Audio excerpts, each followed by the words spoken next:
Today I'm chatting to Danielle Lilly. Danielle is a mother to Sonny and Airlie, who have both passed away due to their genetic condition, PPA2.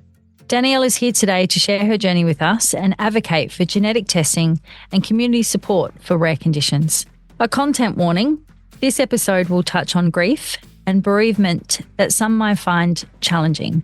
If you choose to listen, please listen in a safe space and remember you can pause if you wish at any time. It's a village, and it doesn't just take a village to raise a child. I think it takes a village to go through, something like this, whether it's a rare diagnosis or you're a hospital mum who has a heart kid who's in and out of hospital. You need that village, and it's the same in grief. You need that village again. Before we begin, we would like to acknowledge the traditional owners of the lands on which we record. Today we are recording on country of the Kaurna people of the Adelaide Plains. We pay our respects to elders past and present who are a part of the world's oldest continuing culture and our first storytellers. We acknowledge the importance of supporting health for all peoples now and in the future. Aboriginal and Torres Strait Islander listeners should be aware that this podcast may contain images, voices and names of deceased persons. So tonight, a very warm welcome to you, Danielle. I believe you're joining us from beautiful WA. And let us know, is it day or light over there? It's just going dark now here. Thanks for having me. Indeed, Danielle. We're all rather envious if those that are on the East Coast or I'm in Central in Adelaide. Yeah. So thanks for joining us, Danielle. I know that this must be, I don't even think I have the words, it just must be incredibly challenging for you to sit here with me tonight and share your story. Sure. It's definitely a journey. Yeah. And it's beautiful that you want to share it so that so many listeners within our community have a broader understanding and also too, I suppose, can support people around them that experience similar journeys to yourself. So would you like to take us through your family experience and also to a little bit more of an understanding of what PPA2 is? Because I understand that both your children, Sonny and Airlie, have both passed with this, but the discovery of the genetic condition only came to light when Airlie was ill. Would you be comfortable sharing with us? Sure. Yeah, the last 3 years has definitely been a journey for our family, and not one I ever imagined that I would embark on when I decided, hey, let's have children and start a family. And so I'm probably best starting with a bit of Sonny's story. That's probably where our PPA2 journey actually began. So we welcomed Sonny in March 2021, and I had a relatively easy pregnancy and I would say quite a positive birth as well. And he was the happiest, smiliest, very easygoing little boy. He made the transition to motherhood for me easy. He was so joyful. He slept and he fed well. He made breastfeeding easy. I just had this unicorn baby. That's how I would explain him, and hence his name, Sonny. He was like pure sunshine. Oh, magic. Yeah. And as he grew, I didn't have any really health concerns or developmental concerns. He just seemed like every other normal little child progressing through their milestones, and me and him were like glue. We went everywhere together and we absolutely loved it. We were out and about all the time. So when Sonny was about 9 months of age, he got very mild gastro. That's how I would refer to it, like very mild. And it was just a few vomits over a 24-hour period. And as any mum, you just start to monitor and look for signs if it's progressing, getting worse, or if he seems to be picking up a bit. And he did seem to pick up a bit. And then in the morning, on a Sunday morning, he woke up, he ate his breakfast, he was laughing and playing, but then he started to go downhill again and did a few vomits. So like any first-time mum, I decided I'm going to take him down to our local ED and just get him checked over. I was a bit worried about the dehydration, and he had started to act a little bit flat and his colour was a bit off. So I thought best just to get him checked, and went down there, and the ED team were great, took him in straight away, and they agreed. They thought he was a bit flat but didn't seem dehydrated. So just started some IV fluids purely just to make sure that nothing else was being missed and just to keep an eye on him. And I think within 30 minutes of being in ED, his breathing started to go funny. And then from there, he went into cardiac arrest. And oh my gosh, so quickly. So quickly, nothing could have, there was no signs of any distress happening prior to his breathing. He was just flat. That's all I could really describe him as, and not his normal happy little self. So he went into cardiac arrest, and I still to this day cannot believe this. This just doesn't link up in my brain, how a child can just have mild gastro and go into cardiac arrest. So we were put into a room with our family while the amazing team at Rockingham ED were working on our son, and they took about 40 minutes and they actually revived him and got him back. And they said his heart was quite strong and he was breathing on his own. So the plan was to transfer him up to Perth Children's Hospital in the critical care unit there so he could get more life-saving treatment that he needed. Yeah, for sure. Yeah.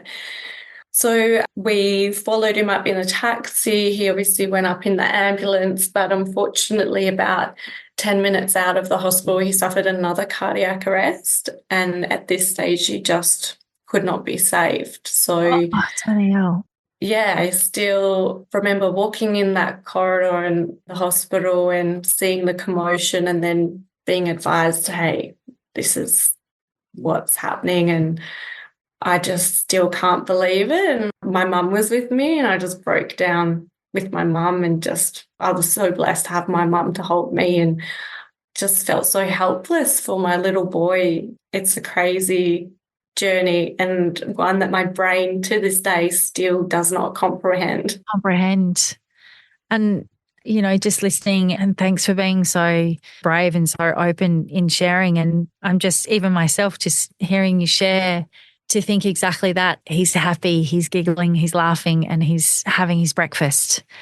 That's where my mind went straight back to exactly, just as you're sharing this, I'm thinking, no, but it can't have been that quick. It can't have happened like that. So I can't even imagine. And so was it while he was then at the hospital in Perth that they decided to understand it further, or how long before you understand what actually happened to dear little Sonny? Wow, this is a whole other journey. So the coronial police were obviously involved in the investigation, and then we started going through the coronial process, which I think a lot of lost families understand. It's a very lengthy, drawn-out process. We spoke to all the doctors and specialist teams that tried to assist us on the day with Sonny. All of them were stumped. Not one of them could really pinpoint or understand what happened. So they were quite interested to hear the results and see potentially, was there something we had missed, or was this some random, crazy, terrible thing that just happened? So we started the coronial process, and that investigation was going ahead, but we were advised that we could take up to 3 years to have any answers. Yes. 3 years. So, Danielle, I'm sorry that I don't understand the process. Like you said, there's many that will, but I'm sure there'd be plenty listening to this podcast. Like, why 3 years? I agree. I think especially with seemingly young people who just pass away so suddenly with no known history or illness, I think that there's changes that could be there to help other families, especially with families of childbearing age or families who aren't finished. They haven't completed their family and they want more children. There's potential there that could assist other families and assist them that they don't go through this traumatic experience again. And unfortunately, that's exactly what happened to us. So, oh my gosh. Leon and I, my husband Leon and I, had always imagined ourselves with a large family. I come from a large family and we wanted multiple children. And to be honest, if they were all like Sonny, we would have had 10. Not really, but, I could have had a million of him. I know what you're saying. It's so true. Sometimes we just go to what we know, don't we? If we come from a large family, you think, well, family is not a family unless it's large. Yes. Yeah. So I guess we started looking towards the future, what was going to give us some purpose and hope. And we fell pregnant pretty early again with our daughter, Airlie. Again, extremely easy pregnancy, and I would say very positive birth. I had the most amazing midwife, and she was putting on reggae music as well whilst we were in labour. Some Bob Marley was happening. So Excellent. yeah, it was very relaxed vibes. She was amazing. She just made our birth so beautiful. And Airlie came out silent and just was looking around the world like, oh my God, I'm here. Am I here in WA or am I? Yeah. Yeah. And Airlie was, I guess, like everyone says, the second child stumps you. Yes. She was sassy and demanding. And she knew what she wanted, but very happy, bubbly, and cheeky little girl. And she looked a bit like her brother as well. So sometimes when she did little things, it was good because you got that little hint of her brother through her. So it was cute in that way. Yeah, that's special. Yeah. And with Airlie then being born, that gave us a bit of joy and happiness. And we called her our little heart healer. And, just gave us a bit of purpose to go forward and continue this journey of what life was going to be. We always had Sonny in the background of our minds every day, and we thought about, okay, what's this coronial process going to find? Have they found anything? And I remember calling them up every so many months, asking them, is there anything? Have you found anything? He'd give me any leads, advise them I was pregnant, I was expecting another child. But unfortunately, there was nothing there or nothing that they could share at that stage. So we just continued and did all we knew that we could do. And then Airlie, again, she was progressing as I would expect any other child. She was hitting her milestones, everything like that. Once she was about 5 months of age, she again had very mild gastro. And it was a bit of about a week Oh my God. monitoring on and off. As soon as these symptoms started, obviously our anxiety was through the roof. I was about to say, would have just been peaking. Yeah. And so we took her down to the local ED, Rockingham ED, again to get checked over. And we're so lucky. This ED team just took us so serious because they seen Sonny and they watched how quick that happened. Oh, yeah, deteriorated, sure. So about a week in and out of hospital and checking and fluids and just, going over the top because we still didn't have any answers for Sonny's case. We were in and out of hospital, sorry. We got home. We had just been discharged. We got home and throughout the day she started to go a bit flat, and then in the evening she picked up and started really vomiting, and again the same colour that I remember my son Sonny going to, she looked that colour. So my sister and I rushed her down to the ED and they took her straight in, and instantly 4 doctors around her just preparing, being precautious and going over the top and giving her the best treatment. And whilst a paediatric doctor was looking over her and literally just checked her heart, she went into cardiac arrest. And again, did not believe this. I was sitting on the floor in ED with like my face in my hands just going, this cannot be happening. This again. is not true. No. And we were so blessed that it only lasted for 1 minute and she was able to be revived. And the hospital had actually reviewed their processes after Sonny's case and put some changes in place that they think would potentially help pediatric conditions where they go into cardiac arrest, and put some changes in place. And Airlie was actually the first child to come in that they were practicing this on live, and they didn't expect it to ever be the sibling. So, yeah. And some of the same doctors and specialists and nurses that were there with Sonny were there on that evening as well. And they were just as shocked and upset as we were because they had been on this journey with us this entire time. And so, Danielle, what's the time difference while this is happening to little Airlie, who's like 5 months old? How long's it been since you'd lost Sonny? So Sonny passed in December 2021 and Airlie had her cardiac arrest in May 2023. Oh my gosh. Yeah. It's really hard to even comprehend just hearing you say it. I'm still just blown away that you can articulate all of this. What's the next part of the step here? So here you are, you've gone from just extreme grief, and I don't think you've probably even left that with Sonny. But then at the same time, you've got this beautiful, joyous little girl who's got spunk and sass.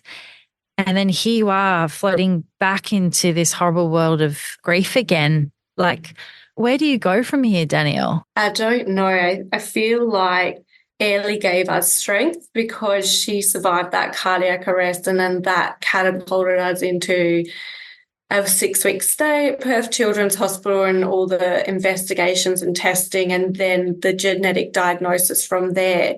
And I guess that's where we drew on strength because we've still got this little girl. We still have to advocate for her and protect her. So I guess I just catapulted myself into being that crazy mum who researched nonstop, reached out to everyone under the sun, emailed anyone and everyone, hoped for answers and information.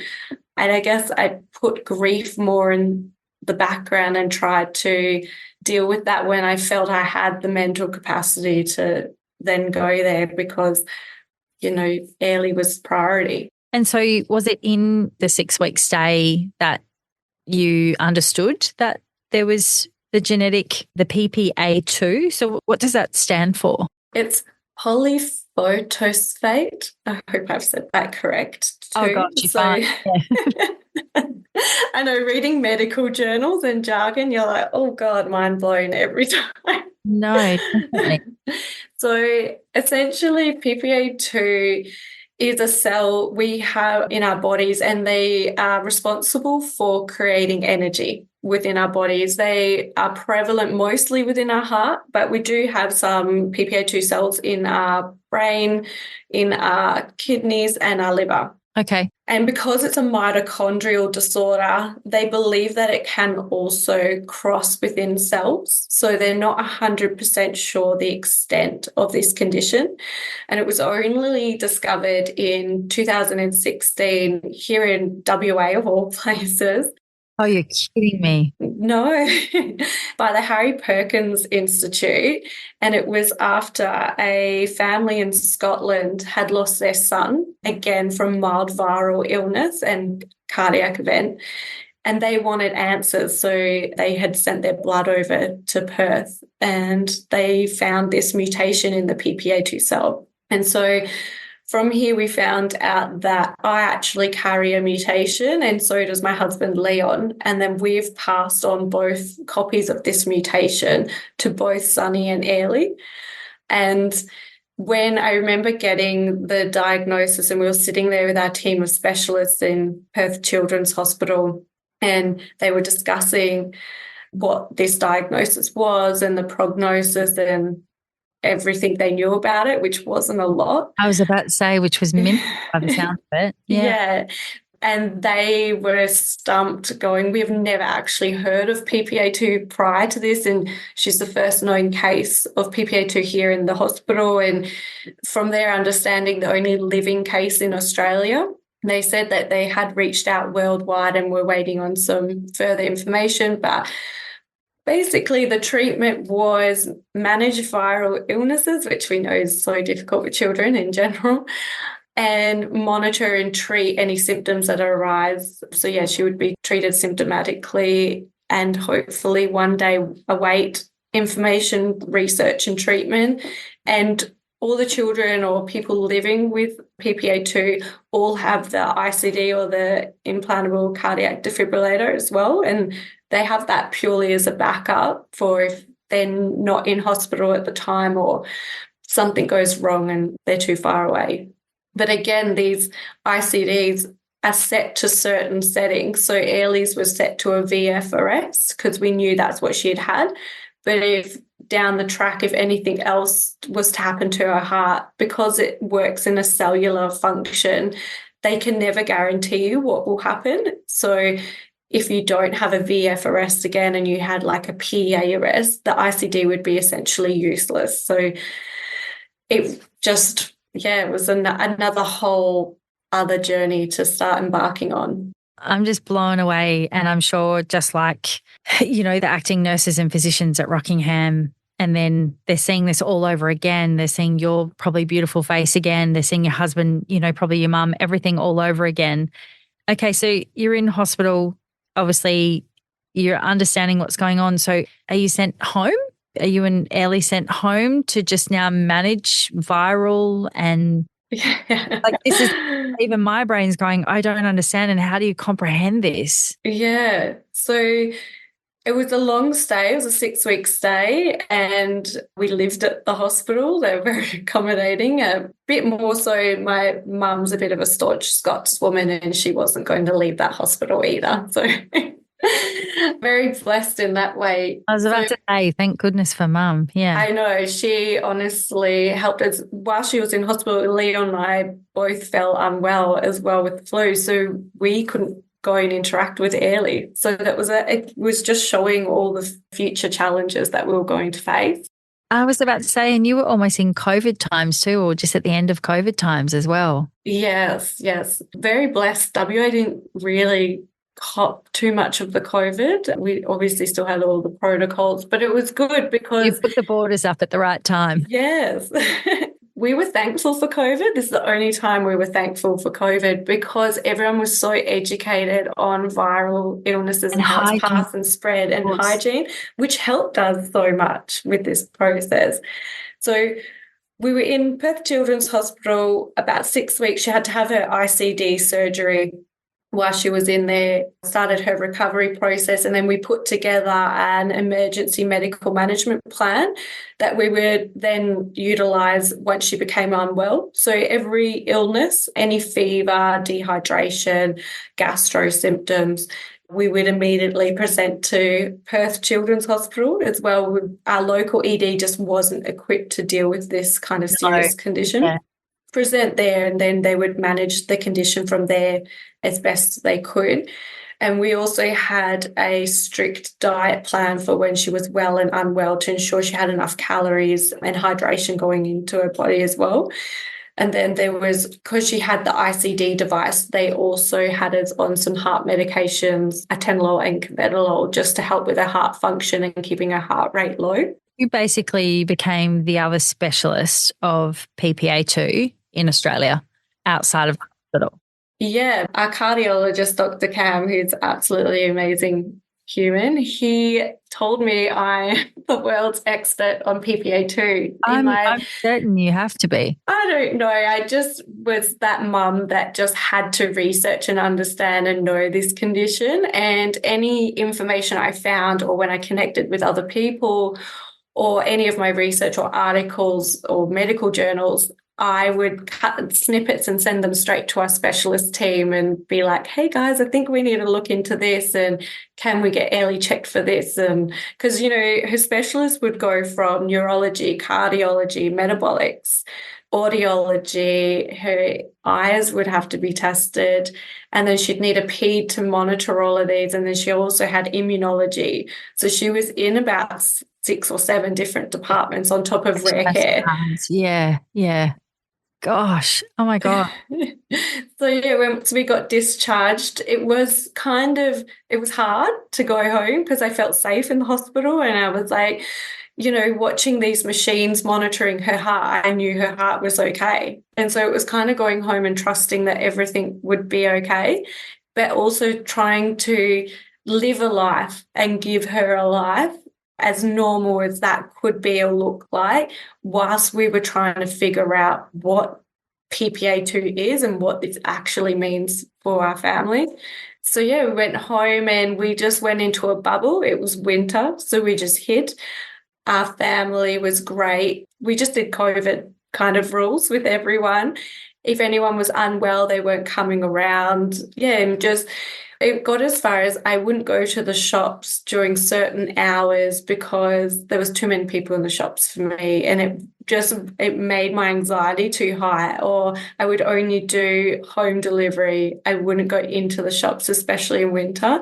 I was thankful when summer started to roll around because I felt like we could actually get out a bit more and interact and play and see more of our family all together as well.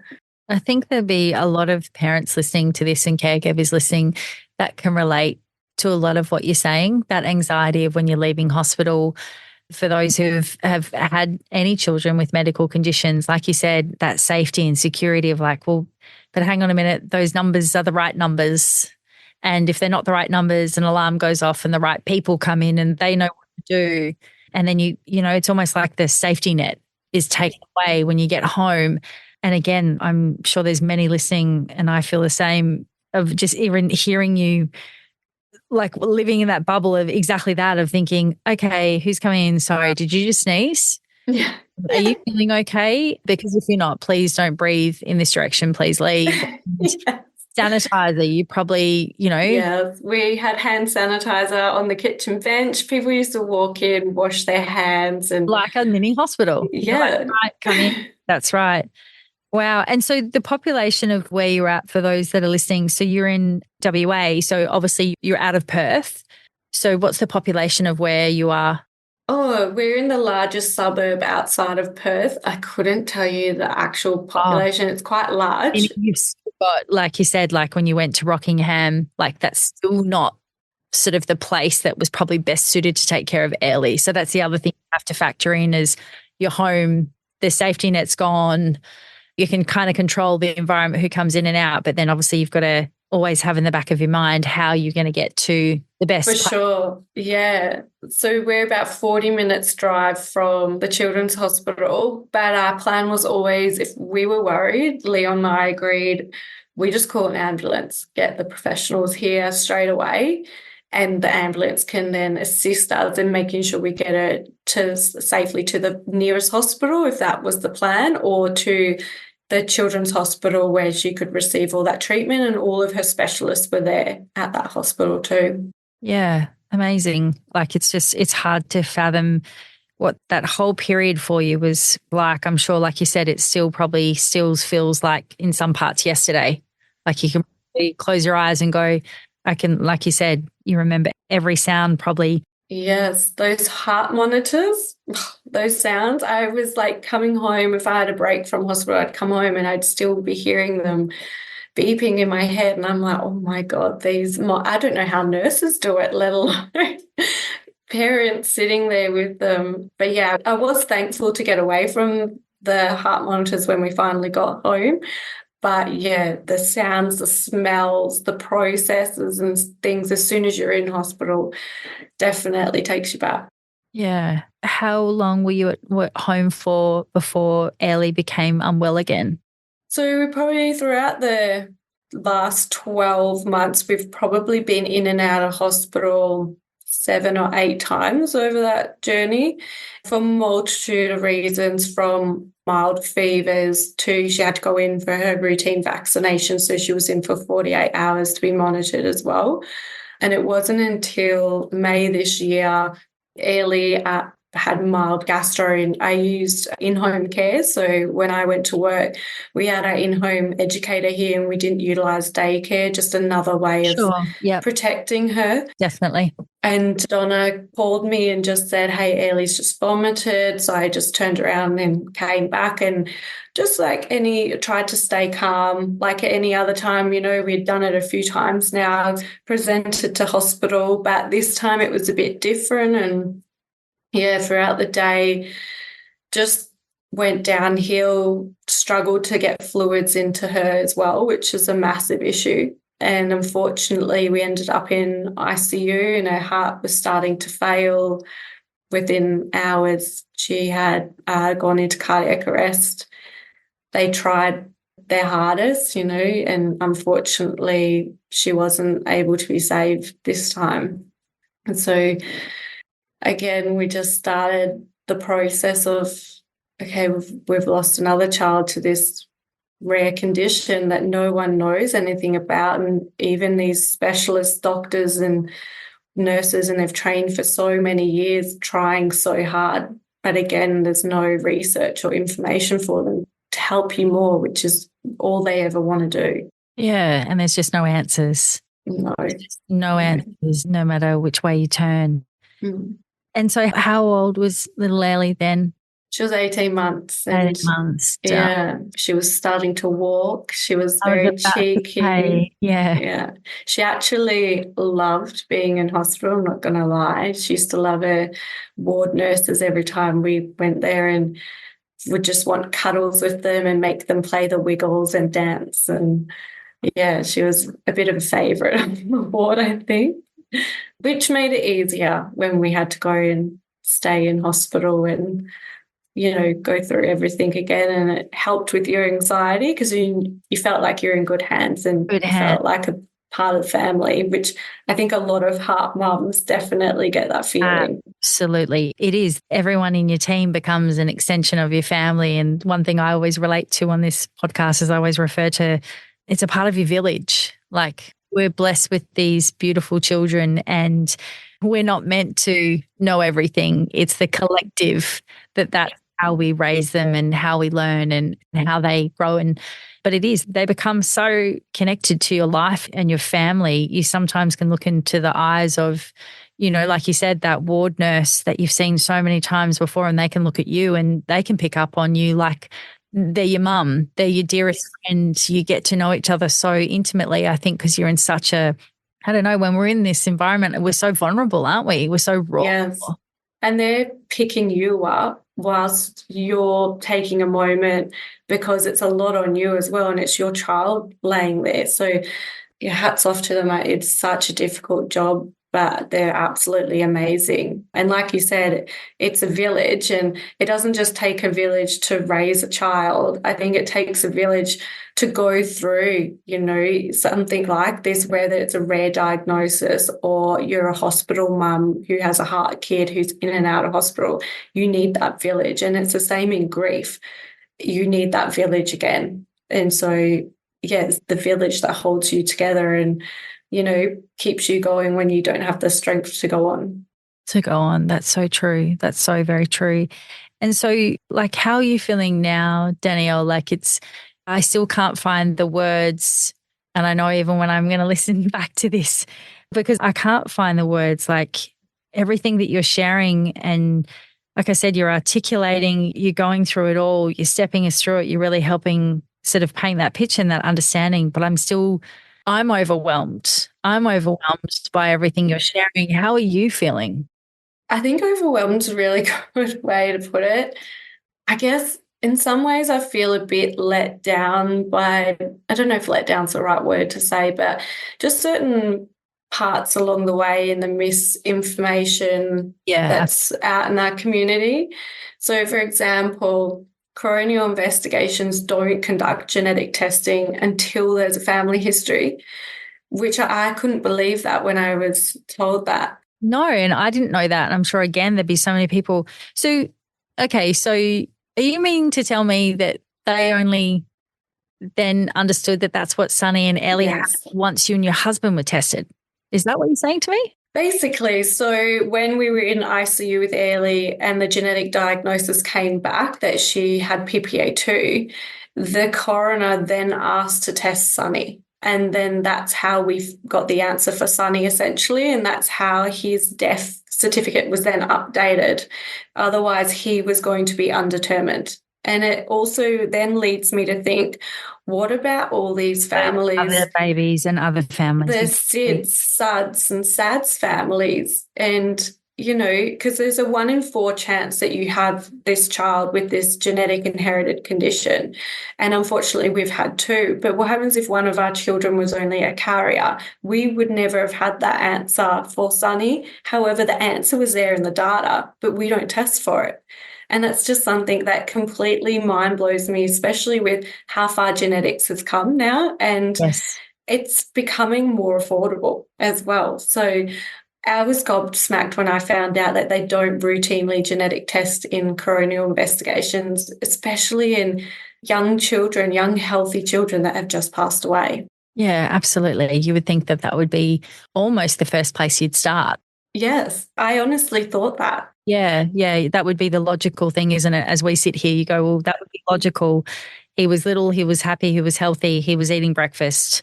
Next minute, like what else, what other thing has intervened other than what is actually inside of his little body? Yeah. And then it also makes me think about all these other families who have lost children, and depending on what, if they ever got an answer or didn't get an answer. And I know genetics has come a long way in the last 5 to 10 years, so there is a lot of changes there. But how many misdiagnoses are sitting there that actually do have an answer? And with Australia, we've been doing newborn blood spot screening since the 60s. So we actually lead the world here. Why aren't we doing a sample of that population, of that blood spot screening that we've got? We've got this data sitting there. We could sample this and do checks on these rare conditions or these inherited cardiomyopathies that we've now linked to genetics and get some answers. And I just feel like we could be doing more in this space. And it just frustrates me when I look back and think about the last 3 years of my life. Yeah, absolutely, Danielle. And this is where, and, I don't want to put words into your mouth, but I suppose that's probably why you are sitting here talking to me right now. And you can actually share because you're channeling some of that grief into advocacy. And I think there's a lot of us in the Heart Kid community that, and I'm sure you have it. People say, but how are you coping? How are you doing this? How do you keep getting up and going? But I think, like you said, when you've got that drive and that hunger to understand why and what else we can be doing, it pushes the grief back a little. It doesn't remove it. It just kind of moves it off to the side. And you start going, like you said, it's almost like a bit of an out of body experience because you go, but hang on a minute, this is what's happening to me. How many other people has this affected? Or like you said, how many death certificates of all these beautiful little infants and these families that are sitting out there wondering why? And like you said, with genetics, I'm 150,000% behind you from an advocacy point of view with genetic testing. Obviously in our family's case, similar to you, it was like why, test, test, test. And then it was husband and I, test, test, test. And we've put in a situation where we've signed a disclosure basically with the hospital for either of our daughters when they go to have children, they can access those records before they have a family. So a lot to your point is exactly that. You want to know, you want to share this knowledge, you want to inform people so they can have that understanding before down the path of creating a family. And you want to empower people. We've got the testing. Yes. Let's get people hands and lives and know that it's there. Yeah, I remember after Sonny passed and we'd fallen pregnant with Airlie, I talked to a few specialists and our GP who knew our family quite well and asked about genetic testing. And every single person just told me, oh, there's nothing wrong with your family, because Sonny was the 8th grandchild on my side of the family and Airlie was the 10th grandchild. So there's a lot of kids in our family. Beautiful.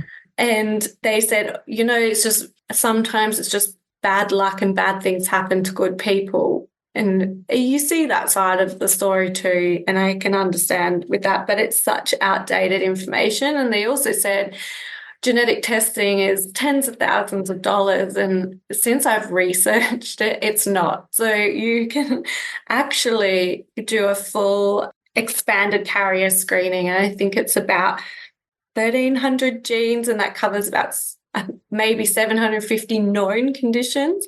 And you can do that Path West, it's $850.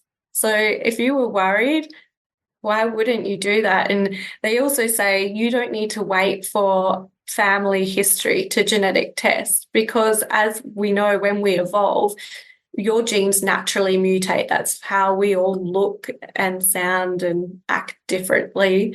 But, that's how blue eyes and green eyes and brown eyes have all come apart. So it's natural for our genes to mutate. And we now know this information that some mutations are actually hard to live with and can cause these serious effects like cardiac events. So yeah, just mind blown. And, there's companies out there, one of them's Lumi Health, and they offer genetic testing. They send it to your house and it's a cheek swab. And then you send it back and it goes through a genetic counselor and they call you and then they discuss it all. And you can do all that private. And their prices range, I think they're around $1,200 for the full carrier testing. But it just blows my mind that this is there, but it's not commonly known, and it's a lot of misinformation and outdated information that's still out there in the community.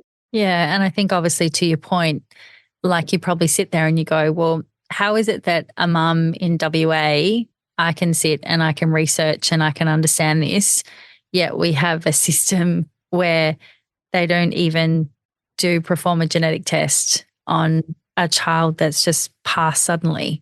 But yet, like you said, you can sit here and go, I don't have a medical degree, or I'm not a geneticist. So it's really around what we're talking about now is just that it's about sharing that information and then that advocacy. And you, like what we're doing now is you just being so open with everything that's just gone on in your world for the last 3 years. Ultimately, you're sharing this because you want more people to know. Yes. And I don't want others to feel alone. I remember when we got diagnosed and we were sitting in that room and the doctors handing us this paper that was published in 2021 saying that there were 6 known cases living with this condition. I just immediately, the walls collapsed in on me and my husband.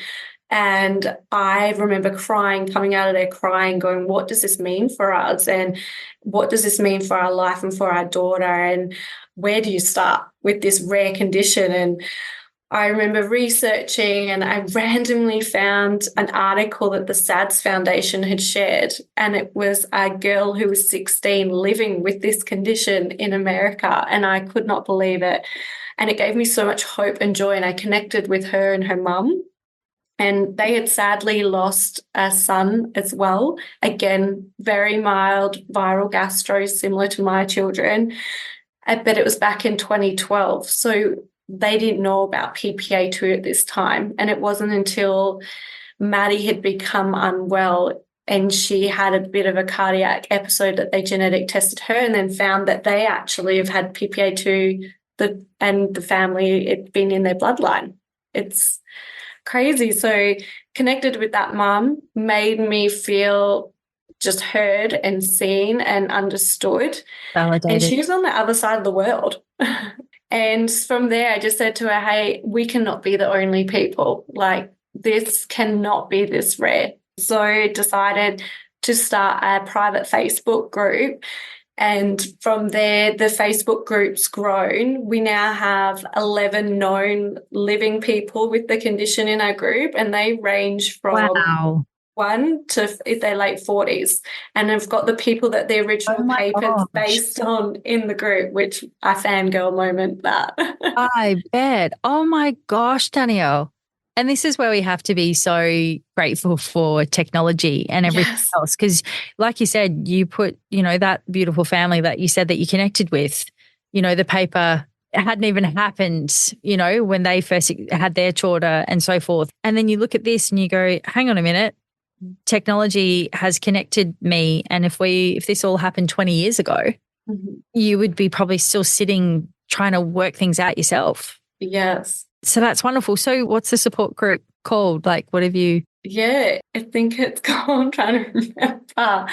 It's PPA2 Rare Genetic Mutation Group. So I literally made it the title of what it was. If anyone's searching, we'll make it really easy for them to find us because we want to find them. Yeah. Definitely. Like, if you're going to look, you're going to literally put PPA2 in. So it's there. So, and make it clear it's for families who are connected with PPA2. So not only do we have families living with the condition joined in our group and we're a support network for everyone, we've also got families who have lost children and multiple children to this condition, and they're in the group and they feel thankful to be connected and understood that there is people out there who have dealt with this as well and are still living and dealing with this. So it has been a really good little community and network that we've done, and we share so much information from what all of our specialists are saying around the world to any little research or articles that we hear or find, or glimmers of hope that it might come with, you know, gene therapy and things down the future track. So, yeah, it's turned into a great little support network group. And Danielle, how, like you've said, obviously there's 11 in the group, and obviously that will grow, like you said, with more and more people who find it and connect. So are they in Australia? Are they right across the world? Like, where are these people? Worldwide. So America, Canada, France, Netherlands, Australia, Ireland, and the UK so far. Oh my goodness. Oh my goodness. And this all started with a beautiful little boy. Yes, I know. So that's something that brings me a lot of joy because of Sonny and this search for answers. And then because of Airlie's journey, this is where it led us and connected us. So, and yeah, just seeing all these beautiful children in the group, the ones that are thriving and still living, and the ones who have sadly gained their wings. It's a beautiful support group for all of us to all understand, because we all know all of our brains went there when our children had a mild viral illness and went into cardiac arrest. All of us, we all said the same thing, like, this can't be happening. Yeah, I'm sure. So, Danielle, is there anything else that you'd like to share with us or anyone listening tonight about your journey, or things that have either helped you or information that has just been given to you at the right time? Gosh, some people, I remember when Sonny passed and someone said to me, look for the signs, and he's out there and he'll be sending you little signs. And I don't know, I wouldn't say I wasn't a believer beforehand or anything, but then these little signs popped up, and that has definitely helped me feel connected to him. And even since Airlie's passing, you know, helping me feel connected and that my children are still here with me. Sure.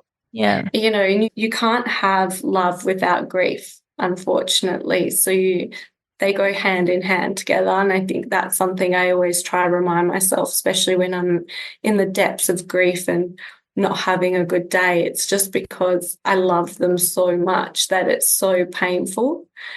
But for other families, especially families navigating rare conditions, they're like, reach out. There is support out there, and inform yourself, do the research, become that crazy person that emails everyone under the sun like I did, because people do care and they do want to try help or link you to someone who may know more.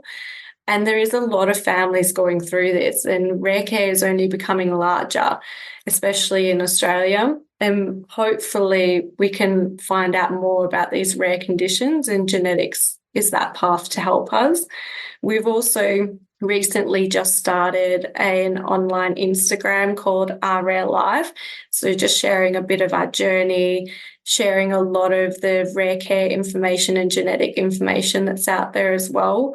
And yeah, we're now going to start looking into IVF and what potentially that may look like, because at this stage that looks like the path forward if we do decide that we want to have more children. Because yeah, having a child with PPA2, I just don't think we could go through it again. As much as I love my children, I would never change anything about them. It's too heartbreaking losing a child, let alone two children. No.